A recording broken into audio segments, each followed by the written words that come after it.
Good afternoon, you bloody Yanks. Hope you are enjoying your colonialist Thanksgiving. Damned insurrectionists. We are jealous of you. You did not elect that drunken Marxist tramp Kamala Harris. So you still have freedom of speech. Not like we Brits. Anyway, welcome to the special Thanksgiving Day edition of 30 with Tony. And now we will take you to your announcer, Dick Nixon. Thanks, Limey. This is the Trickster. Happy Turkey Day to all you Chimosabi, screw the turkeys, and the Limeys, I always did. Anyway, get ready for another edition of 30 with Tony. We got the best news, the bossest music, and the greatest classic hits. So put down that knife and gravy bowl and walk away from your stupid liberal, and let's get it on.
I tried to run the ship properly with the book, but they fought me at every turn. The crew wanted to walk around with their shirt tails hanging out. That's all right. Let them. Take the tow line. Defective equipment. No more, no less. But they encouraged the crew to go around scoffing at me and spreading wild rumors about steaming in circles and then old Yellowstain. I was to blame for Lieutenant Merrick's incompetence and poor seamanship. Lieutenant Merrick was the perfect officer, but not Captain Queeg. But the strawberries, that's where I had them. They laughed at me and made jokes. But I proved beyond a shadow of a doubt and with geometric logic that a duplicate key to the wardroom icebox did exist. And I'd have produced that key if they hadn't pulled the cane out of action. I know now they were only trying to protect some fellow officer.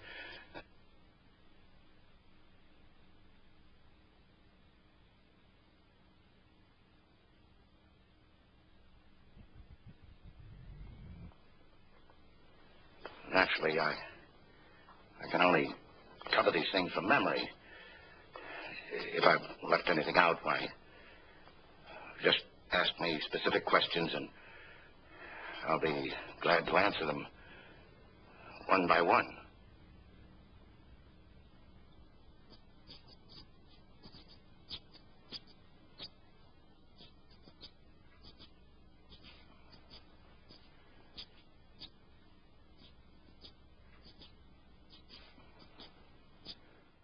I'm signing the housing bill.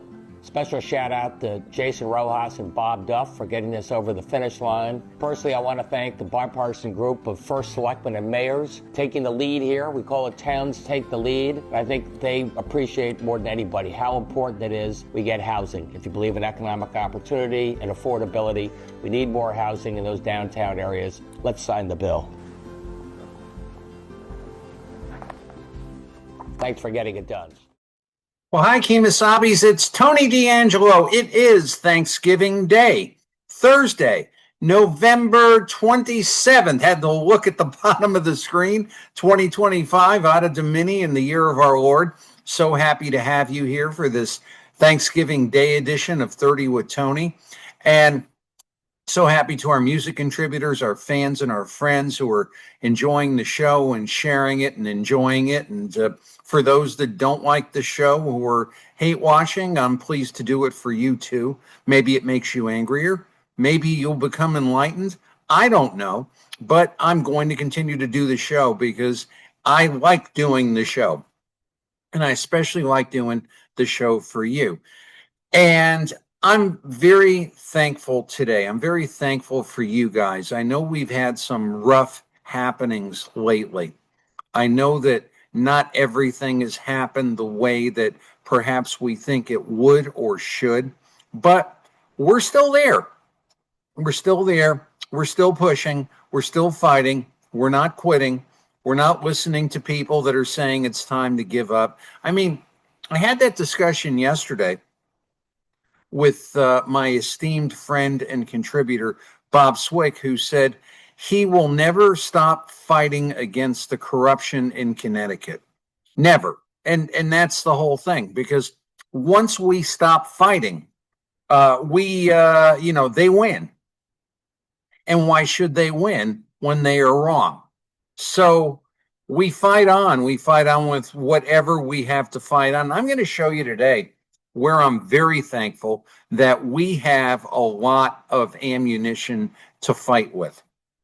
And as far as I'm concerned, my fight, I want it to be for the truth. I don't want it to be for some political cause. I don't want it to be for some endeavor or, shall we say, so someone could get rich, making someone else poor. I'm not interested in that when I'm doing this. I'm interested in telling you the truth, because too many years I was lied to. You were lied to. The politicians in Connecticut lied to you. Both parties lied to you. Maybe it's 75-25 Democrat, but they lied, basically.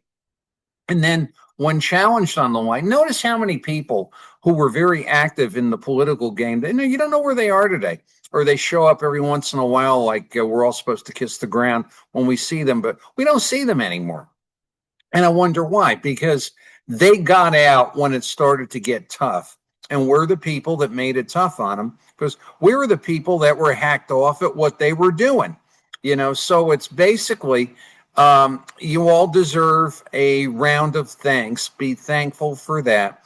Be thankful that in your way, be it big or small, you are changing the world. You are changing the landscape. But what I wanted to open up with today, you saw those two videos. The video that you first looked at, that thinking the order that I had them in, why don't I just quote them the way they are? There is the famous scene with Humphrey Bogart playing Captain Queeg in The Caine Mutiny, which is a magnificent film made in 1954. One of the best acted films you're ever going to see. I really should do that on a classic movie review segment. But basically, Captain Queeg was a character who was losing his grip. And the people around him were like, we got to take this guy, we basically have to remove him from his command. And it's the whole thing of what is authority, and does authority mean that you continue to believe somebody even though they're losing their grip? And when is it okay to disobey an order? Gee, we're hearing a lot about that these days lately, right? It's like I keep saying, the old Jewish guy was right. In the Bible, there's nothing new under the sun. But basically, the people around Captain Queeg saw his frailties and said, let's get rid of him. The whole kind of should they or shouldn't they and how that all works, we're either going to cover that in a future classic movie review or watch the movie. It is really I believe it was a Herman Wouk novel. It is something that will leave you guessing and leave you thinking. Now, fast forward to the present. Our governor, Ned Lamont, I will spare the sobriquet of, maybe I won't, King Ned, I like to call him King Governor Ned Lamont the Unaccountable, signed the disastrous zoning bill that basically is it's a litigator's paradise. Connecticut has signed its way into lawsuits going into the future. They ought to call it really the legal firm Job Development Act, because there will be lawsuit after challenge, after this, after that. This is basically what our governor has walked us into. I have maintained and I have proven, I'm going to show you something else today, that there is a very strong financial interest in the governor and his spouse, Anne Lamont, a partner in Oakgate CFT, a fintech and a startup investment firm. There's a very strong incentive for them to remain in power and further capitalize their interest at the expense of all of us. But basically, if you look at the mannerisms of Humphrey Bogart, and if you look at the mannerisms of Ned Lamont, don't you see a similarity? I see a similarity. And the similarity that I see is a man with a belief in what he's doing, but he's not sure. And he's not sure why he's doing it. He's trying to convince himself that it's the right thing to do, and trying to convince you that he is in power, command, and control. And, you're really getting the impression that it's anything but. This morning he had made the statement, Thanksgiving morning, of how thankful and proud he is of Connecticut. And I pretty much told him on Twitter, you are to Connecticut what Mark David Chapman was to the Beatles. And if you don't know who Mark David Chapman is, you can look him up. But basically, it's that same thing of, I'm doing the right thing. I know I'm doing the right thing. Am I doing the right thing? I mean, you're telling me I'm doing the right thing. It certainly gives you the impression of a man who's not really sure what he's doing, but he's doing it. And yes, he's doing it because they're telling him to do it. And. Because you got to ask yourself, get away from all the stupid political lectures and the legislators who know nothing about anything, and know nothing about anything, talking about what a wonderful thing this is. The Nick Manipace argument of, well, you bring 100,000 people in, and that's how you have growth. Well, what are they going to do? They're going to grow on trees, Nick? I mean, basically, they need something to grow at. And Connecticut is losing its industry and losing its better situated citizens, mentally, financially, ability wise, and left and right. So where, in fact, is the growth? One of the things we were looking at yesterday, which is so indicative, I was saying this to my wife, Kathy, this morning. My young friend, Danny Marisi, had pointed out that the Merit 7, this is really, sometimes you don't even have to read, you just observe. The Merit 7 commercial buildings in Norwalk, this was a state-of-the-art business complex in the 1980s and even beyond, because there was commercial space right there. The train went right there. It was a happening thing. This was really when Connecticut had no income taxes and was more or less encouraging and enticing for business to come. Businesses went all over there. It was really quite a sight to behold. And all the things they talk about today, transit-oriented development, everything, packed into a compact, powerful package. And of course, none of that, what they're talking about is anything close to that. That's all now lending itself to housing. So you've gone from production to homes. So where is the economic development? Where is the incentive? Where is the driver? The answer is there isn't any, but for a privileged few, albeit the Lamonts and some others. So when you look at that, it's, how can I put it? We've been through so many things. We're going to do a little bit of that today. And so many questions. And I know they know that we're on to them in many respects. I know that they know that others are onto them who basically have a little bit more pull than we might about what they're doing. And they are, whatever the game is, I do not know. Is it let's get this done before we're no longer here so we can continue to profit from it? Or let's hope nobody ever finds out. I can't tell you that. I can't tell you that exactly right now with the knowledge at hand. But when I was going through actually my own Twitter page and several others, and people come to me and show me things that, are indicative of the Lamont regime and the Connecticut Democrat-driven machine. And it's like, I completely forgot, because it's so mind-boggling as to the amount of things they've done and the frequency. Like one of my very good friends on Twitter was showing me the Connecticut Boost Fund, the minority lending by our should be abolished Connecticut Department of Economic and Community Development, lending out money to, predominantly minority businesses, which of course violates every single fair lending law in the book. So you have banks as sponsors. We sponsored this, but they ain't getting involved in the lending because they don't want to lose their federal charter, because we fought a civil rights war. So everybody would have an equal shot to borrow money and build, right? That's what it's supposed to be. But apparently in this state, it's not. So, but it's like things like that, which are really point of fact illegal, that are championed by Connecticut, and the people in power thumb their noses at you, call you names. We're going to get to that in a little bit. And it's kind of neat to show them what they really are and where they're really at.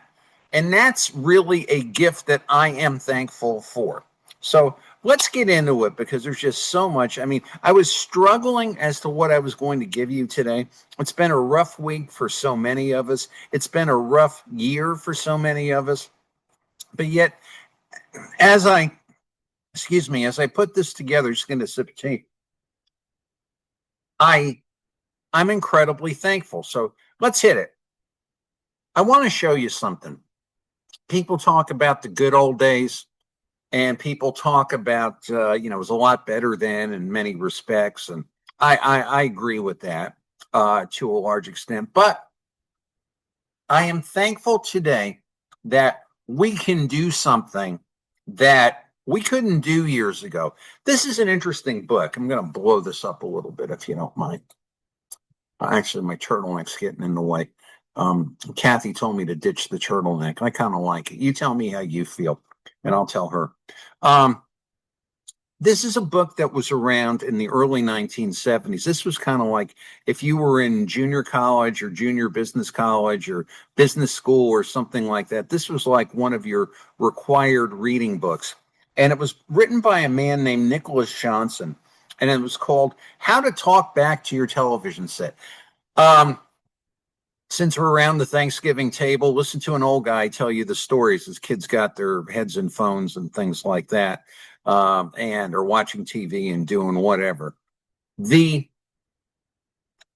television used to be, I'm trying to think, 3 channels, 4 channels. We were really hot stuff in the greater New York metropolitan area growing up in Stanford. We had 7 channels, 7 channels.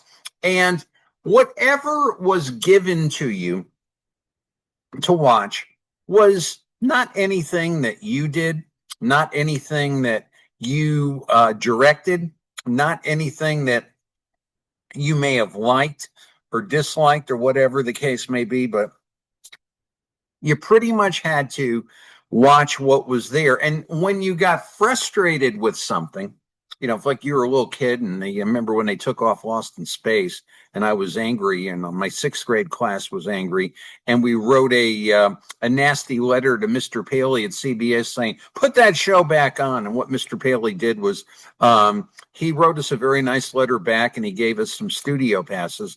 But shut up, kid. It's a much bigger decision than you. But the fact is, you did not have this ability to interact and interface with things much bigger than you. Today, we've got those avenues. Today, you can walk right up to a politician on Twitter or Facebook and tell them to go pound salt or something much worse if you so choose. You could not do that when How to Talk Back to Your Television Set was written. And that to me is a big thing because the fact that we no longer have that, shall we say, top-down mentality in communications and media, even though the political system and a lot of stupid Republican candidates still believe that we do, that the only audience they have to play to is Channel 3 and Channel 8 and, the Botso State News Channel. Meanwhile, there is this whole ecosystem going on that they're feebly trying to get themselves in. And it's so much bigger than that. When Elon Musk said, you are the media, he was 197% right. You are the media. You can talk back to your television set. You couldn't do that in 1970, but you can now.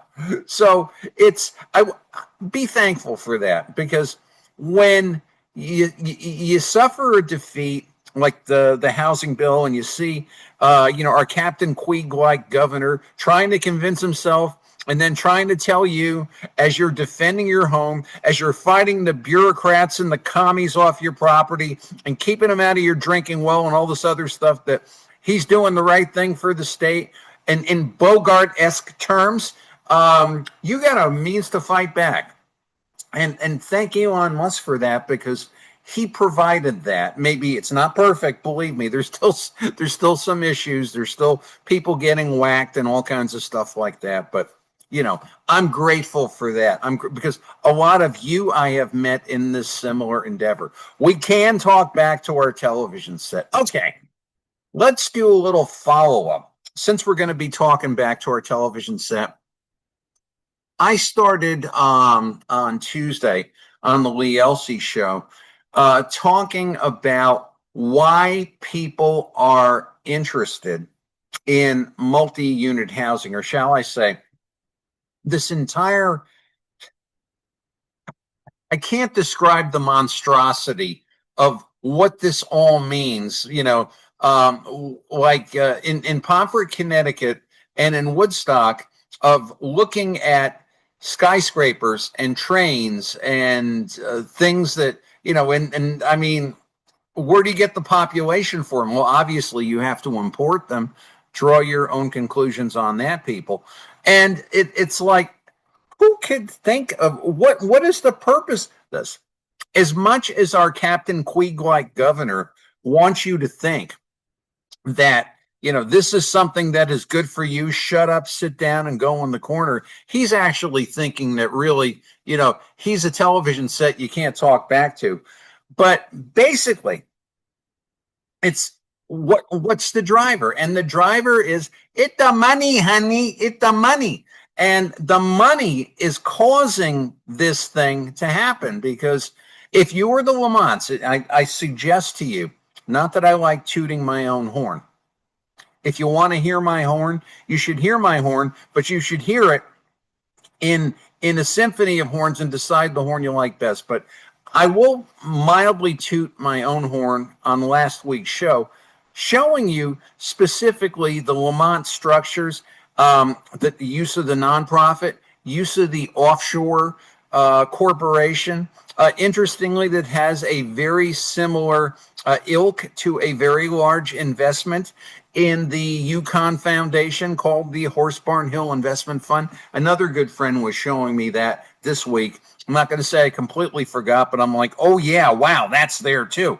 But that all said, these people are very interested in making money and wrecking your neighborhood. There is nothing else scientific about it.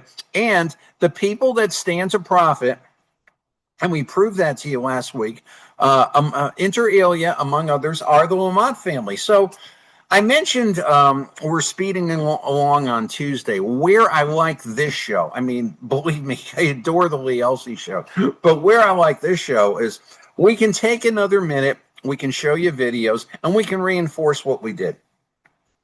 And I made a reference to this equity called IMMO, IMMO. And this equity here is part of the Oak HCFT stable. And what they do is they do the quantification, or shall we say I'll read it off their sites, the manufacture of residential real estate to institutional investors. Institutional investors are like hedge funds or banks or whatever the case may be. It's like you want the benefits of the fruits of owning a rental property, but you don't want to fix the toilet at 3 a.m. So they figure out ways for you to do this and for investors to go in and buy very limited shares. Like, for example, I mentioned to Lee Elsey. It takes a lot of money to buy real estate as a general partner or even a limited partner.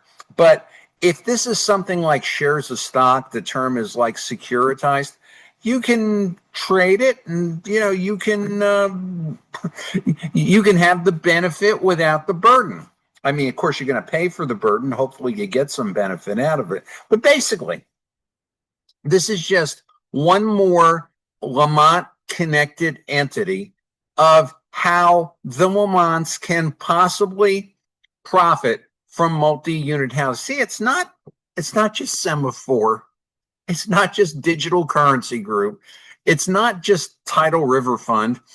It's this con game keeps moving forward. And this is just something else. Now, do we know that if these people are effectively in this game right now? We have no conclusive connection, but it's sort of like, why wouldn't they be? Why is there the interest? Now, Unite Us, we were able to show you exactly from the Connecticut, from the Cayman Islands to the Connecticut Hospital Association, to the use of providing services in Connecticut. But this is I'm going to say this is going to be your next quote unquote inroad into any sort of ethics whatsoever, because we have entirely garbagey ethics in this state. We have people taking money and doing absolutely nothing. No, they are doing something. They're setting you behind the eight ball every single day as you go. But basically, when you look at this thing, to show you how this all kind of works without getting into horrific weeds, this is a foreign entity with connections in Luxembourg. As of this moment, from what I can say, they do not have a direct U.S. office as such. But that does not mean that they cannot be profiting from operations in the United States and marketing this, whatever you want to call it, securitized multi-unit housing thing to people that want to invest in things. Now, I'll show you something. Using a little bit of a different AI today, going over to chat. I'm a Grok guy and started to ask some questions on chat. And chat told me that the website, the one we looked at here, is not directed at U.S. persons. That's right. Let me blow that up a little for you. But it sits in Luxembourg. It does not have a direct connection to a domestic company. Now, but what it does tell me is it's a European platform, and U.S. investors can come in as limited partners, and it's likely flowing right now into European portfolios. Now, it actually lives. It does not have a United States presence as of yet, but it does say, however, as a lot of these things are not suitable for all investors, and it is a high risk activity. Now, when I asked it some other questions, it has no, as of now, direct U.S. presence. It says, can it be a structure for USA investors to evade USA income tax? And it gave me a very nice thing of, where we should be compliant and be compliant. And we have FATCA, we have FBARs. And the thing is, I asked, I get that. I'm not inferring that anyone is evading taxes as such, but this is an offshore, or shall I say a foreign entity that has underpinnings offshore. Now, is it possible, I asked? Yes, a U.S. person can try to use offshore structures, like the Oak HCFT, to evade income tax. Does not make it safe and clever and things like that. Now, again, I'm not saying, I cannot prove. I'm not like a lot of these other gas baggy people on Twitter that are saying, this is happening, and offering no proof. But I want to show you. You've got to ask yourself the question, because we've got one clear violation here, if you want to use that term, with the Unite Us, and we proved that last week. But here you've got, this multi-unit housing management securitization based in Luxembourg, and it has ties to offshore. How that all goes in, how much of the Horsebarn Hill Investment Fund, which of course is a Cayman Islands placement as well, entirely secret, is funneling through this thing. We have no idea. But the question I ask myself is, why do we have these continual questions? Why isn't a Republican asking those questions? Why aren't more decent people in politics asking these questions as to how does all this go? Because obviously, Connecticut ethics, pardon the term, using a curse word on Thanksgiving, is a goddamn joke. The ethics agreement that we looked at last week was deliberately given as a red herring. Doesn't cover that particular possibility. But when you see this push, when you see this Quig-like thing with Lamont saying, this is good, so the question is, hey, you guys are involved in this. Is it possible you're doing? That's something I think that should be evident to anybody wanting to see it. This whole thing of, oh, we're not going to talk about it, or, there's no connection, or this is conspiratorial, or this or that. I mean, again, we are now in an area where we're not here. We're here. We're able to talk back to our television set. So this is a question more of us have to ask. How many equities are the Lamonts in that can possibly profit by the proliferation of multi-unit housing? That is not, I'm not swearing on the video. I'm not talking about, pornography. I'm not talking about racism. That is, that is a question every taxpayer should ask as you write your check, as you pay your property taxes. What are they doing and why aren't they showing us? I think I've formulated a good question. But anyway, the lying continues in Connecticut, and that's just what it is. It's pure factual, farcical obfuscation. It has nothing to do with the truth. And the fact that now, since we can talk back to our television set, we can talk back. Never used to be able to do that. This was kind of curious. Again, I'm thankful we can do this. My theme here today is Thanksgiving. On the Lee Elsey Show, we talked about this. We've been covering, this is a decent article. Andrew Brown and Dave Altamori, Connecticut Mirror, November 21st, 2025. This gentleman has become familiar to you all. His name is Senator Doug McCrory. He is a player in various questionable nonprofit deals that have been, shall we say, seeded and funded by our illustrious and should be abolished Department of Economic and Community Development. And that's another thing. Talk back to your television set. Any Republican candidate or aspirant, what are you going to do about the Department of Economic and Community Development? Are you going to sit there and try to do some press release talking about how they're going to help you do a certain thing?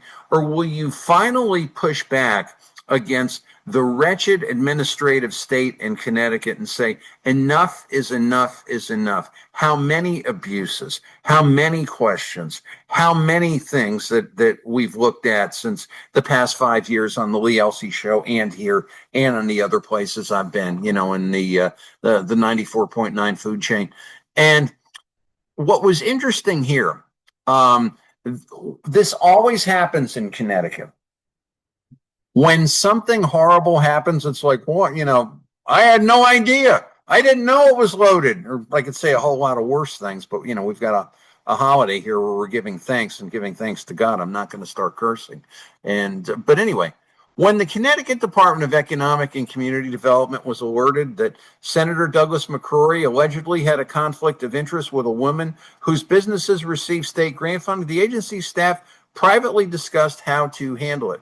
But they never shared the allegations about the Democrat with anyone outside their agency. Now, we know the saga. His Senator McCrory's female friend, Sansere Cicero Hamlin is her last name. And the agency said it didn't ask about the nature of the relationship because they didn't have reason or authority to do so.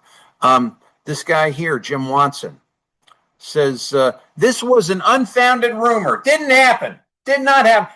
We were dealing in a fiduciary capacity for the benefit of Connecticut, much like our Captain Queeg-like governor. Okay. Wait a minute. Whoa, wait a minute. You guys had no idea. Here's an email. Okay. And this is from a Sheila Hummel. There's her picture. In the Department of Economic and Community Development. One of my colleagues calls it the Department of Economic and Community Destruction. And they're talking, there's this email chain I can, maybe someday we'll go through it, where they're talking about tickets to a basketball game. And, finally the sponsor to the University of Connecticut is picking up the tickets, and well, they're going to pay for all of us, and that's a question in and of itself. But I I imagine it's a basketball game. It is a sporting event of the University of Connecticut, and they're saying who's going to sit with whom and who's there and who's this and giggle gaggle gaggle and your tax dollars at work, using a credit card for ostensibly very questionable. How can I put it? Very questionable purposes. Does that bring to the personal? And here, Ms. Hummel says, Anthony, I believe that's Mr. Anthony of the Department of Economic and Community Development, does have a ticket. Sansaray has 2 tickets, so she's probably bringing Doug. Who's Doug? Doug Jones, the old fighter. Doug Davis, my high school classmate. We know what Doug that is. It's you don't have to have that much of an imagination to know that it's this Doug. And they're saying, oh, we had no idea any of this funny business going on. We were looking at this thing objectively. Yeah, right.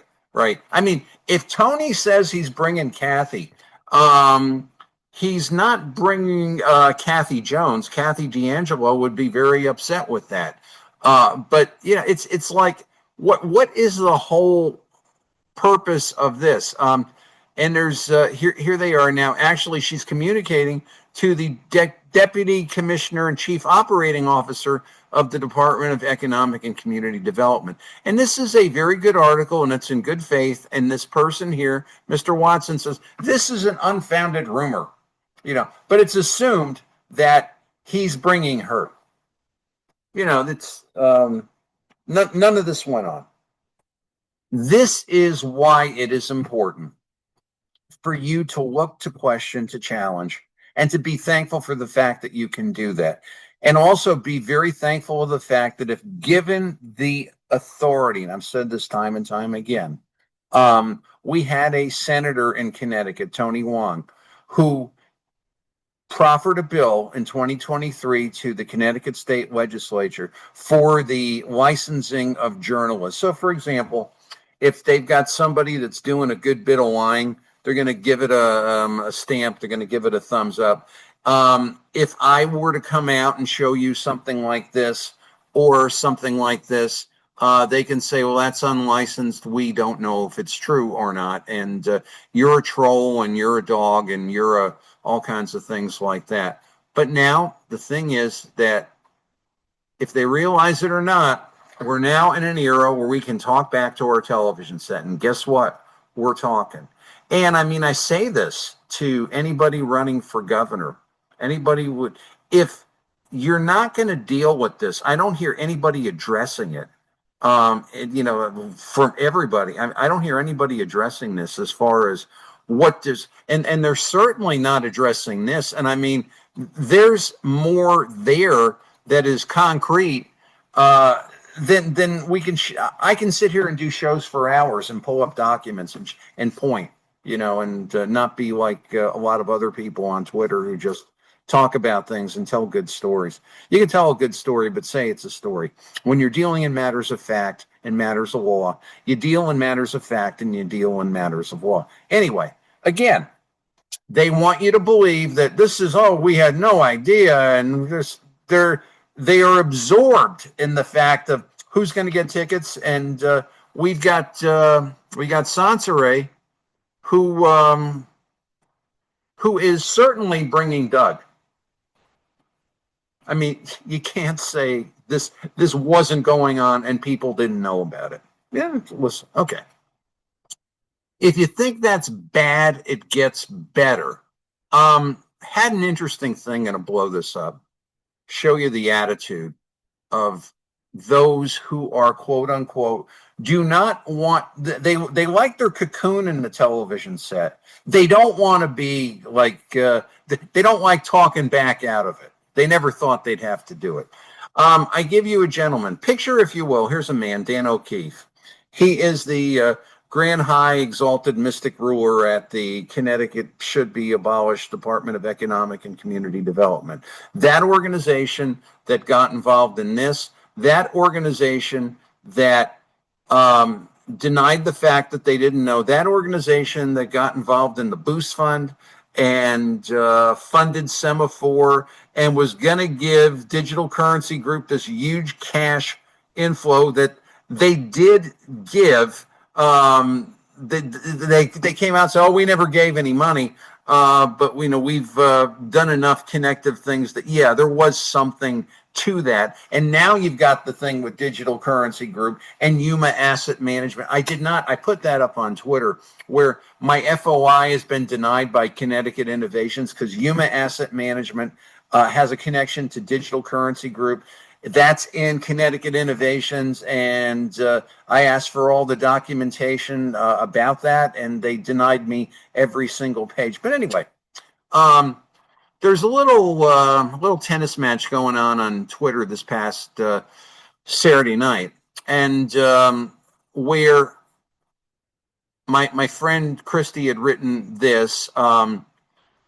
That she was having an issue with the website. And I said, we give this corrupted and inept, federally investigated CTD, CD millions of dollars, much of it blown. We're last economically in the country or close, and he's writing compositions. And he writes back to me. And he says, this is not a target of any investigation, federal or otherwise. And ours is the 9th fastest growing economy in the country. I know trolls got to troll, but at least get your facts straight. Okay. Now, this is how the bureaucrat plays, kids. He must try to immediately affect superiority. You are a troll. You are nothing. We want a licensed journalist. We want to tell you housing is good for you. We want to tell you that there's no funny business going on, whether there is or whether there isn't. How dare you even? Wouldn't it be a wonderful world? Wouldn't it be a wonderful world if if these people did straighten up and fly right, and you didn't have to be in their face every single moment? I mean, like somebody was telling me yesterday, one of my dear Twitter friends was giving me one of these people with 90 million followers who was screaming about a court case in Massachusetts and saying that, the Chevron doctrine applied and getting all these people juiced over it. And I got very angry with that. I said, she can do whatever she wants, but please don't spout misinformation. Please don't give people false hope. But imagine that. Imagine if I could walk into a Connecticut administrative agency and say, you can't do that. Chevron applies. It's like, no, there's something called the 10th Amendment, and that's basically it. If it violates a federal law, that's another story. It's just, when you're talking back to your television set, you got to be discerning, and you got to be talking back the right information to the right places. But anyway, and he calls me a troll, and he says there's no investigation. I show him the subpoena from the Department of the United States District Court subpoenaing, and this the attachment A is as long as your arm. Give me every single thing concerning what the heck happened over here, basically, okay? And he then tries to tell me that it's not a target of the investigation. And it's like, well, okay, you're not a target of the investigation. So my pal Linda says there's a lot of citizens, and this is really the fundamental thing, letting DECD decide where money goes angers us, let alone zero transparency and, just about a basic entire legislature looking the other way. Linda says we're serfs. And let me just go to here.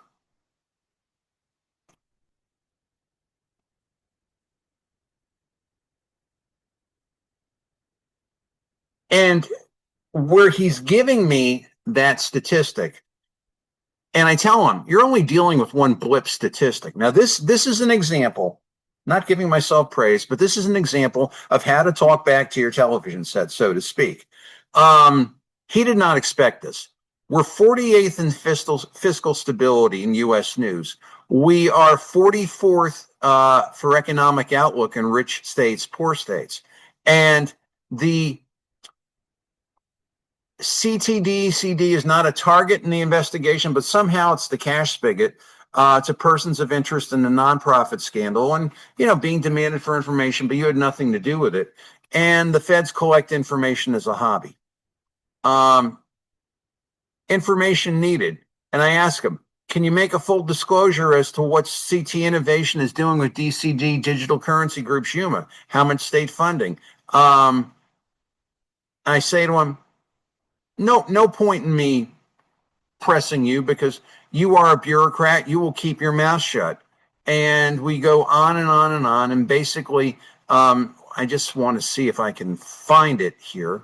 I think I can. Let me just see here.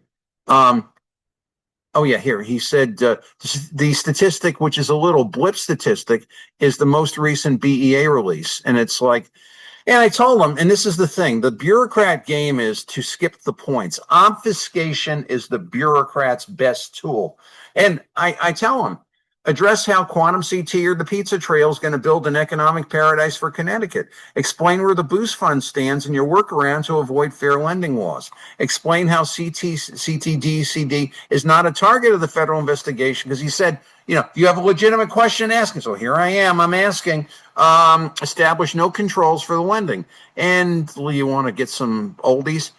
Semaphore, the digital currency group, and there's no clear divestiture. And I can go on and I will. And he says, facts don't need explaining. No, I guess not, Mr. O'Keefe. They're just facts. Conspiracy theory, see, that's the whole thing.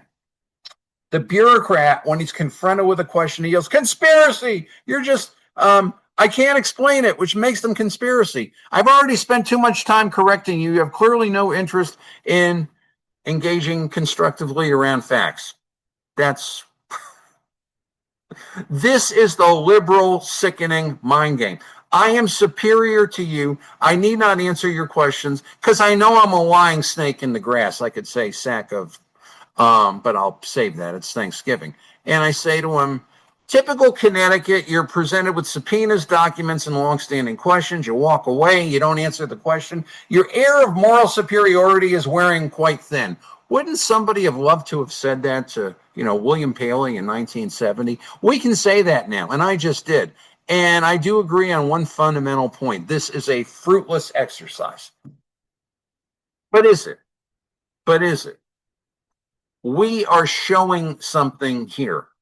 And this is the thing where I know it's been a hard week. I know it's been a rotten week. I know there's been defeats.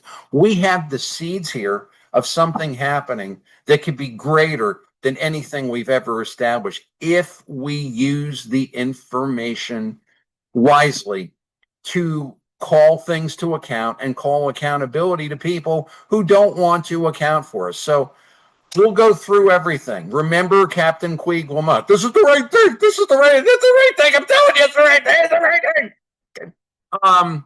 We can no longer claim that we can't talk back to our television set. Just another equity in the Lamont stable that could very conveniently point into this whole zoning disaster. And I will ask the question. Of course, they will not answer it. Of course, no political person will dare answer this question. Or no, ask this question. Be nice to get one. You know, be nice to get one other person to come with me to Advance Connecticut and ask for those records. What went on with Infosys? What went on, you know, in the COVID reopening committee? You know, all that just went on and nobody wants to say a word. But they're all crusaders for, you know, truth and righteousness, and we've got a culture of corruption, and they're not even hitting 10% of it. We have a question, you know, we didn't know that these people were dating and doing funny business and maligning state money and whatever, but we just expect that they're just going to show up at the game. And, you know, it's, listen, you've probably had good dates in your life and you've probably had bad dates. If you ask my wife, I am the number one cheap date. I like to call going to the grocery store a date. She disagrees entirely. But that all said, no one ever went out on a date with somebody that was, you know, whom they didn't have a connection to. You know, you think over here, Mr. Watson. Actually, I'm going.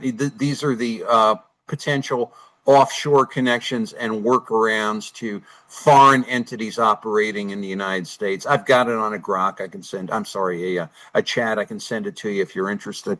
But basically, Mr. Watson makes the statement, is an unfounded rumor the alleged relationship. No one ever went out on a date with anybody they didn't want to have a relationship with. I mean, basically, you know, maybe an hour into the date, you wanted to get the hell out of there. That's it. But you didn't go into it that way, right? I mean, we can say that. And when you get to this is the bureaucrat way of, they really think that we're back in this universe. But guess what? We ain't back there. We're here. We're now. Be thankful. And that's what I want to tell you. So I'm going to shut this down. And I'm going to go to here. There I am. So, as I send you off on your Thanksgiving Day, I want you to think about what we've discussed today. I didn't know what I was going to tell you. I didn't know if I had anything to tell you. For me, it has been a hell week extraordinaire. I could do a show for 4 hours on the stuff we've been dealing with here. Thank God, okay. Thank God, victorious. But basically, it is amazing to me, and a lot of this involves, you know, municipalities and people and governments, which is a lot of what I deal in. The amount of crap you've got to go through these days is sickening. But be thankful. And as we get into 2026 and as we get through the holiday season, remember, you are the media, you are a weapon, and you can talk back to your television set. Happy Thanksgiving. We'll be back with the rest of the show. You're going to really like this. Talking about my youth right after this.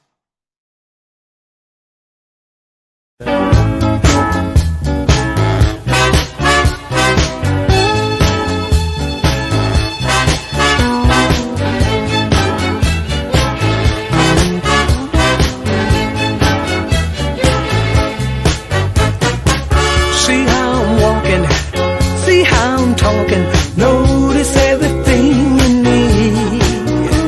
Feel the need, oh, feel the need in me. I need you by my side to be my guide. Can't you see my arms are open wide?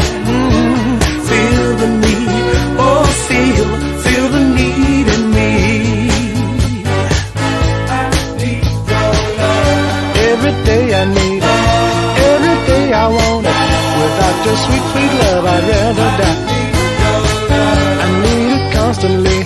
Your love takes care of me. Your love is better to me than apple pie. Just put your hand in mine. Love me all the time to prove you will plainly see.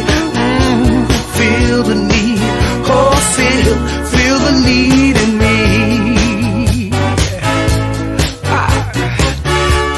On the case to keep my heart in place. You make me what I need to be.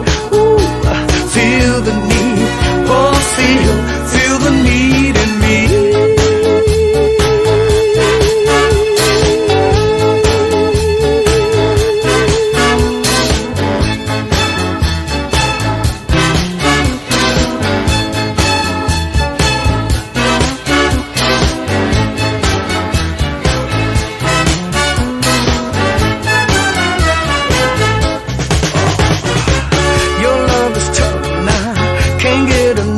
Girl,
Hey, Chimosabis. It's the Trickster. It's time for a 30 with Tony classic movie review. And here's Tony.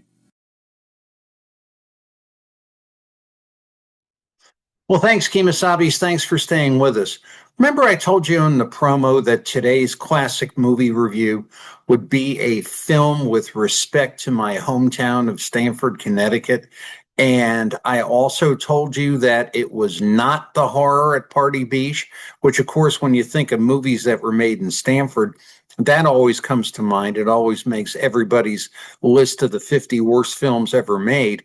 But this is actually a really good drama based on historical fact.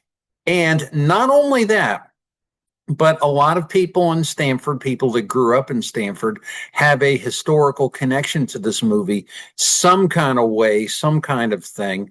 Either they were extras, or the actual people that were in Stamford were in the movie.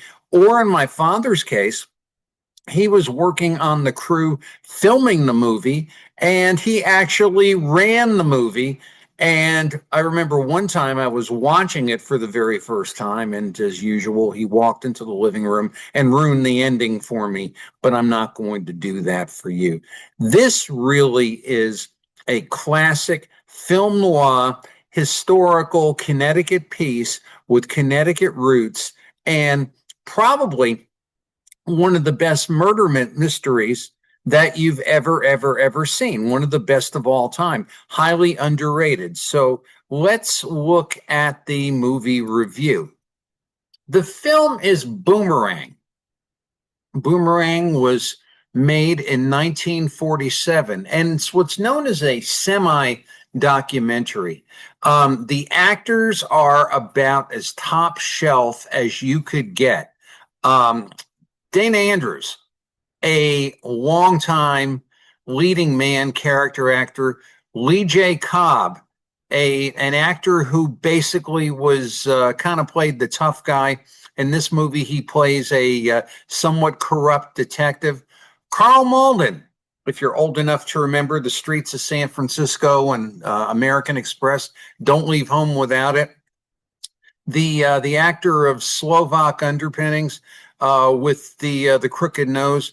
Arthur Kennedy, a really solid character actor that was highly thought of by James Cagney, and Jane Wyatt, who was Margaret Anderson in Father Knows Best, but before that had an incredible film career, fine actress, fine lady. Now, the movie is adopted from a Reader's Digest story in 1945, and it is about an actual 1924 crime, even though they brought it up to 1947 for the sake of the movie, that was in Bridgeport, Connecticut, where the crime and trial occurred. Now, what it is that the film opens with an incredible scene of downtown Stamford going back 80 years. And if you have any sense of history with respect to Stamford or Connecticut, or what the cities used to look like and how well populated they were and how clean they were and how neat they were, you really need to see the opening and a lot of scenes in this movie. But basically, this is a movie about the murder of an Episcopalian priest. And it is about everybody running around trying to figure out who did it. And they finally get a guy and get him to confess, but he keeps saying he didn't do it. Now, the director of this movie was the legendary Elia Kazan. And Kazan had a fascination for Stamford, from what I'm told. And he basically was really enamored with a lot of the local people, the actual people that were not actors, but they were actual people. That he really felt they should be in the movie, either portraying themselves or portraying roles. Now, the movie is one of the most gritty, most well-orchestrated pieces of suspense from this era. It actually showed up on Roku Classic Reel this week, so I, called it to mind. I was watching it on Saturday morning, and I thought, wouldn't it be great to, review this movie for the holidays? Now, a little bit of local history. The prosecutor in the movie was modeled upon this gentleman here. His name is Homer Cummings. Now, Homer Cummings is one of the founding partners of Cummings and Lockwood, a well-known Connecticut law firm. Homer Cummings was also the Attorney General under Franklin Delano Roosevelt in the late 1930s. And basically, the story centers around the fact of, do you want to get the job done or do you want the truth? And it is this one prosecutor played by Dana Andrews, who is committed to the truth, who wonders if the person accused is the right person, and keeps pursuing that throughout the end of the movie. I can't go any farther than that. I believe you can find the movie on Classic Reel. I believe you can find it on YouTube. I think you could even find it on the Internet Archive. Believe me, you will not be disappointed, especially if you've been in Stanford, been around Stanford, grew up in Stanford, or even if you like good, tight mystery movies that were really based on honesty, integrity, and right versus wrong. This is why I love this movie, not only because my father worked on it, not only because my father ran it, but it really is indicative of a story of good over evil. So with that, I'm going to send you to the movies. The film is Boomerang. It is made in 1947. We're going to look at the trailer. The players. Now, one thing actually I do want to note, the narrator of this movie, if you watched last week's show, many people watched last week's show.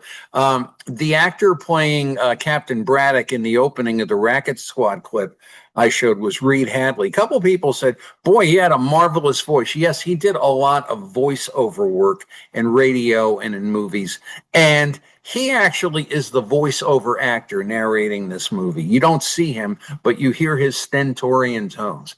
The players are, if I scroll down a little bit, actually got to scroll up a little bit. Dana Andrews, Jay Wyatt, Lee J. Cobb. There's a good picture of Lee J. Cobb. And some of the minor players, Arthur Kennedy, you will recognize. And some of the minor players, I'm sure you will. It was made pretty much on a shoestring budget, $1.14 million. A lot of money in those days, but not a lot. And it doubled over its production costs. And it's just, all I got to tell you is you have to see it. So we're going to watch the trailer. The film, again, is Boomerang in 1947. Take a couple of hours and watch this movie. You won't be disappointed. Let's look at the trailer.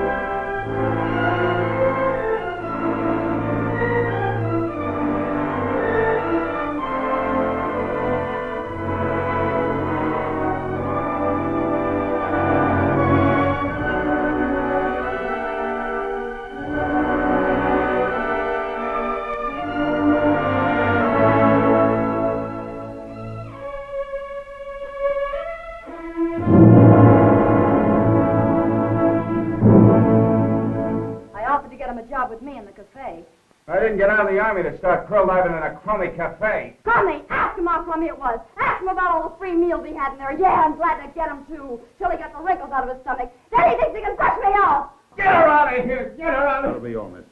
I don't pretend to know your motives in asking for an honor prosecutor, but if they're political, I'll not only take steps to have you disbarred, I'll also do my best to have you prosecuted for malfeasance in office. You didn't answer my question. You ought to know by now that I'll go anywhere you go, Henry. It has to be what you want. Now, wait a minute. You did confess. Sure I confessed. After 2 days in that joint, I'd have confessed anything. What do you want? You want to hear it all over again? All right, all Get right. out of here. I know what you want. You want to hang me. That's what you want to do. You want to hear me say I killed him? All right. I killed him. Go ahead and hang me. Hang me.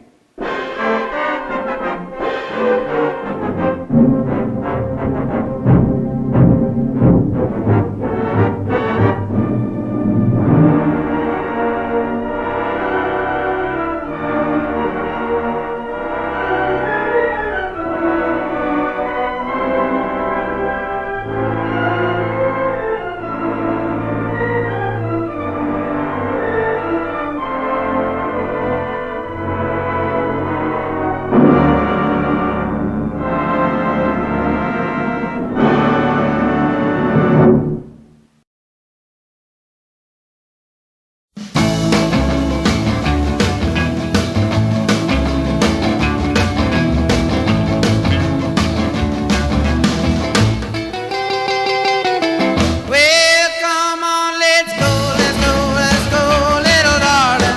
And tell me that you never leave me. Come on, let's go again, again, and again. Well, now swing me all the way down there. Come on, let's go, little darling. Let's go again once more. Well, I love you so, dear, and I'll never let you go. Come on, baby, so. Oh, pretty baby, I love you so. Let's go, little sweetheart, and then we can always be together. Come on, let's go again.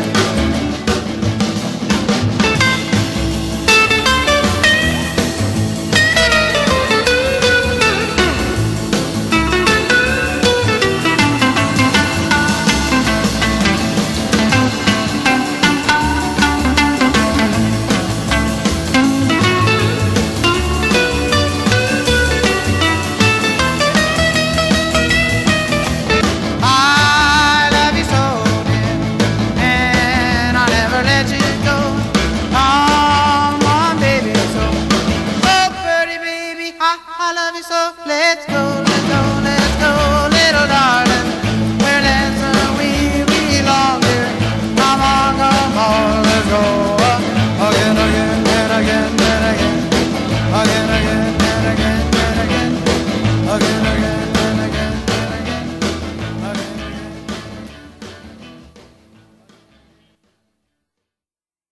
30 with Tony Thursdays, 3 Eastern on Twitter. Well, thanks, Kemosabe's. Thanks for staying with us, getting in the holiday spirit. Not my favorite time of year. I am reminded that working on your job is very much like Christmas. You do all the work and the fat guy in the suit gets all the credit. It's Tony D'Angelo here at 30 with Tony. Thanks, Kemosabe's. Thank you. Have a wonderful Thanksgiving, a wonderful weekend, and we'll see you next week for more fun. See me on the Lee Elsey Show, 94.9 News and Stimulating Talk on Tuesdays, 7 a.m. Eastern, and on Patriot TV and on 30 with Tony. God bless you. Thanks again.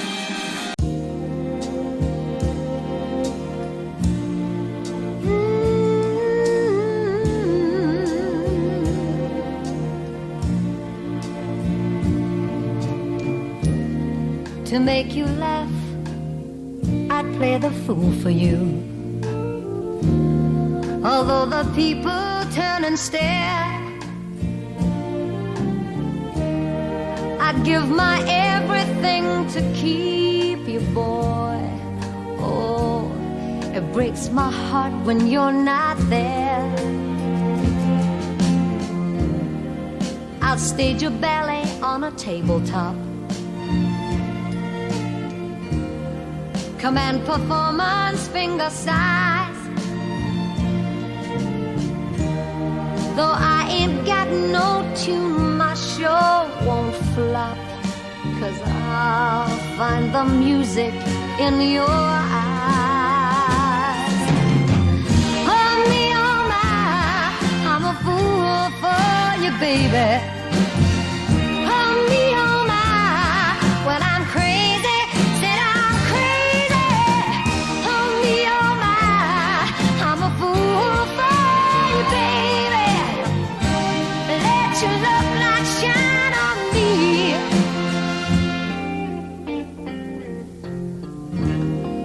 We'll blow a genie from a cigarette. We'll take a magic carpet ride. We'll tell our smoky friend now, don't forget, you must keep aside.